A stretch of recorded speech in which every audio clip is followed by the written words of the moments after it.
Italian Renaissance crafts doesn't actually refer to the sort of thing you do on a rainy Sunday afternoon or the sort of thing you did as a kid. Rather, these are artisan-based skills that aren't generally seen as the same as, say, an artist or an author or someone along those lines. And we start with gilding. Now, this is something that we've known since ancient times. The ancient Greeks were known to have done it. The Minoans were known to have done it. The Egyptians were known to have done it. But when we get to gilding in the Renaissance, it becomes its own sort of skill. It's something that we see very commonly, especially on frames as well as sculptural elements. For example, you might have a crucifix where the figure of Jesus is going to be depicted in very realistic painted terms, but the cross itself is going to be gilded. Now, gilding applies a very thin piece of gold to a surface, and today we would use something like French size. It's always called a size, the adhesive that adheres it to in place. But in the Renaissance, you would usually use water or oil over a clay base. And that's what you're seeing here is the use of this red clay base. It's a very fine clay. You can actually polish it to a bright finish. And by simply getting it wet, as that water absorbs into the clay, it sucks the gold down. And the gold is light enough, it will stay there permanently. So it's a fantastic technique. You can use oils for this. You can use any number of different forms. Today, again, traditionally you would use something called French size, but they're going to use it quite regularly. Then we see Pastiglia, and this is low relief decoration, usually with gesso, sometimes with white lead. And they build up a surface that will then be gilded or painted or left plain. In this case, it was left plain. Now, as they build it up, it's kind of a mix between Chinese lacquerware, where they're building up the lacquer and carving it down, and sculpting with paint. They kind of use both sides of that. So you sculpt in sort of the rough form, and then you carve it down, and you work back and forth, additive and subtractive.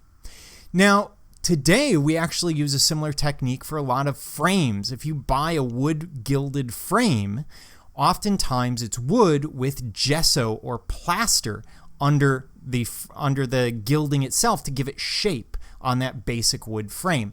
So it's a very similar technique to something we use today. This will always be in low relief, and sometimes it is painted or gilded. Then we have Intarsia. Now, Intarsia is a very tricky technique. Here, what they're doing is they're using inlay to assemble small pieces of veneer. So we're taking a veneer, a very thin piece of wood.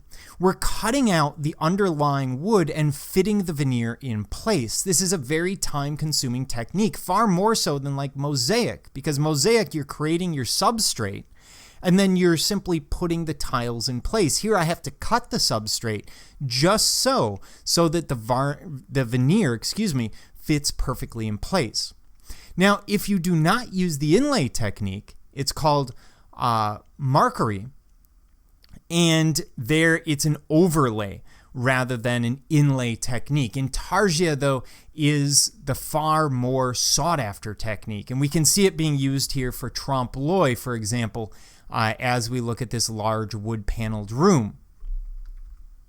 Then we have Churchosina, which is the same as Intarsia, but we're using things like bone, ivory, metal, and other materials against a dark background. Here we're getting influence directly from Islam. This is trade goods coming in, and they see these patterns and they're trying to recreate these patterns in forms very similar to what you would see in Islam. Then we have Pietre dura, which is an inlay technique using stone.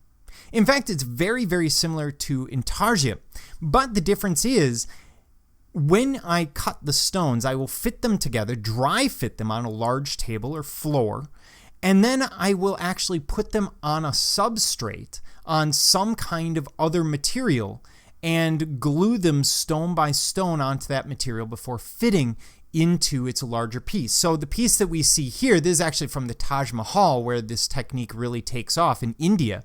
And it's another trade good that comes over. what we see is a large panel that has been put together in a craftsman's workshop and then mounted.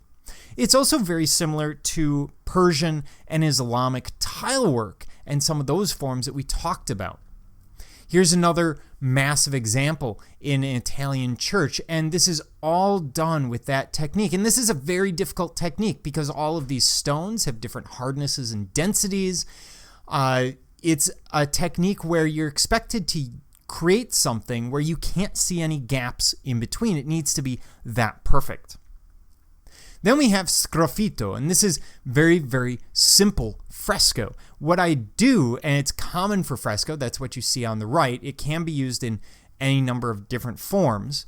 But in fresco, what I would do is I would mix up plaster, my river sand, and lime cream, and then I would add black pigment to it.